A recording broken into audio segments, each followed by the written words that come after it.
وہ سرچشمہ فیض، چشمہ فیض جس سے ہم لوگ الحمدللہ نہال تھے، وہ اللہ تعالیٰ نے بظاہری طور پر بند کر دیا۔ تو خوب سمجھ لیجئے کہ بزرگوں نے یہ کہا ہے، اور اس کو اگر کوئی غلط معنی پہنانا چاہے تو پہنائے، لیکن ایک حقیقت ہے۔ حقیقت یہ ہے کہ جس کو اللہ تبارک و تعالی فیض کا ذریعہ بناتا ہے، تو بزرگوں کے بارے میں یہ کہا گیا ہے کہ ان کا فیض ان کی وفات کے بعد بڑھ جاتا ہے۔ اور یہ کلمہ میں نے سب سے پہلے یہ بات حضرت والد ماجد قدس اللہ تعالیٰ سرہ کی وفات کے موقع پر جب ہم غم سے نڈال تھے، اس وقت ایک حضرت گنگوہی رحمۃ اللہ علیہ کے مرید تھے، بالواسطہ یا بواسطہ مجھے اس کی تحقیق نہیں، لیکن حضرت گنگوہی رحمۃ اللہ علیہ کے سلسلے سے ان کا تعلق تھا۔ انہوں نے آ کر یہ جملہ فرمایا کہ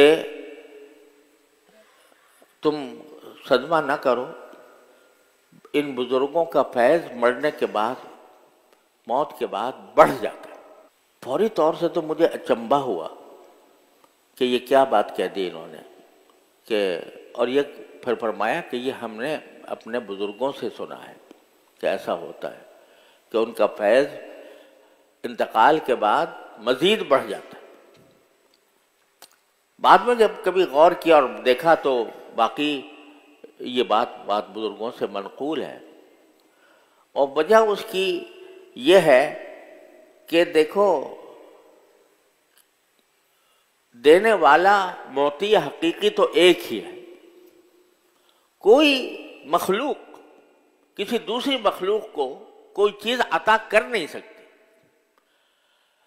استاد ہو، شیخ ہو، کوئی اور بڑا ہو، وہ کسی کو کوئی چیز خود سے اپنے اختیار سے عطا کرنے کی پوزیشن میں نہیں ہے۔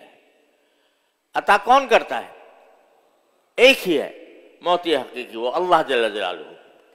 البتہ وہ عطا کے لیے کبھی کسی کو واسطہ بنا دیتے ہیں کہ بھئی تمہیں عطا تو ہم کریں گے، لیکن تمہارے استاد کو واسطہ بنا دیا، تمہارے شیخ کو واسطہ بنا دیا، تمہارے والد کو واسطہ بنا دیا۔ تو دینے والے تو وہی ہیں، لیکن ان کو واسطہ بنا کر ان کو ذریعہ بنا دیا ہے۔ تو اگر کسی کو اللہ تبارک و تعالی نے زندگی میں ذریعہ بنا دیا، تو اس کی قدرت سے، اس کی رحمت سے کیا بعید ہے کہ اس کے انتقال کے بعد بھی اس کو واسطہ بنائے رکھے۔ دینے والے تو وہی ہے، وہی دیں گے۔ کوئی نہ زندہ کسی کو دے سکتا ہے، نہ مردہ کسی کو دے سکتا ہے، لیکن وہ چاہیں تو جس کو چاہیں واسطہ بنا دے اور اس کے ذریعے عطا ہو جائے۔ اور الحمدللہ خاص طور پر ایسے بزرگ جیسے حضرت والا قدس اللہ تعالیٰ سرہ تھے کہ ان کی کتابیں، ان کی تالیفات، ان کی تصنیفات، ان کے مواعظ پھیلے ہوئے ہیں دنیا میں الحمدللہ، وفات سے پہلے ہوئے۔ تو ان کا فیض تو جاری ہے اور انشاءاللہ جاری رہے گا۔ اس واسطے یہ بات کہ بھئی ہم اس سرچشمہ فیض سے محروم ہو گئے، یہ بھی یعنی انشاءاللہ اللہ تعالیٰ سے امید رکھنی چاہیے کہ وہ چشمہ فیض جاری ہے، جاری رہے گا، اور اللہ تعالیٰ کو تبارک و تعالیٰ اس کو واسطہ جس طرح زندگی میں بنایا تھا، تو اس طرح اب وفات کے بعد بھی اللہ تعالیٰ اس کو واسطہ بنائیں گے۔ اس واسطے ہمارے پاس ایک تسلی کے بڑے سامان ہیں۔ جس کا ایمان نہ ہو اللہ پر، اللہ کی تقدیر پر، اللہ کی مشیت پر، تو اس کے لیے تو تسلی کا کوئی راستہ نہیں۔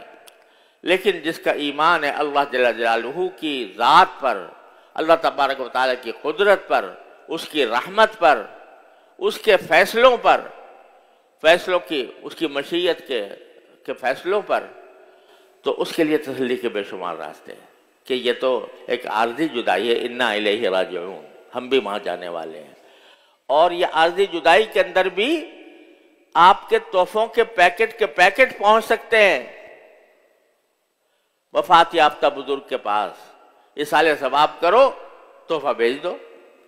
اور ایک روایت میں ہے کہ جب کوئی بندہ ایصال ثواب کرتا ہے اپنے کسی مرحوم کے لیے تو فرشتے اس کو ایک پیکٹ کی شکل میں لے کر جاتے ہیں ان کے پاس اور بتاتے ہیں کہ یہ فلاں نے آپ کے لیے تحفہ بھیجا ہے، تو اس سے اس کو مسرت ہوتی ہے، اس سے خوشی حاصل ہوتی ہے۔ تو یہ ایک روایت ہے جس کی سند کی مجھے پوری تحقیق نہیں ہے، لیکن میں نے خود ایک روایت کے اندر یہ بات دیکھی ہے۔ تو بہرحال حقیقت تو یہی ہے کہ ایصال ثواب برحق ہے، اور ایصال ثواب کے ذریعے ان سے رابطہ قائم رکھنا برحق ہے، اور اللہ تبارک و تعالی اس کو ذریعہ بناتے ہیں انسان کے لیے اجر کا بھی، اور جس کو ایصال ثواب کیا جائے اس کے فیوز بھی منتقل فرماتے ہیں۔ تو یہ بھی ایک تسلی کا عظیم راستہ ہے۔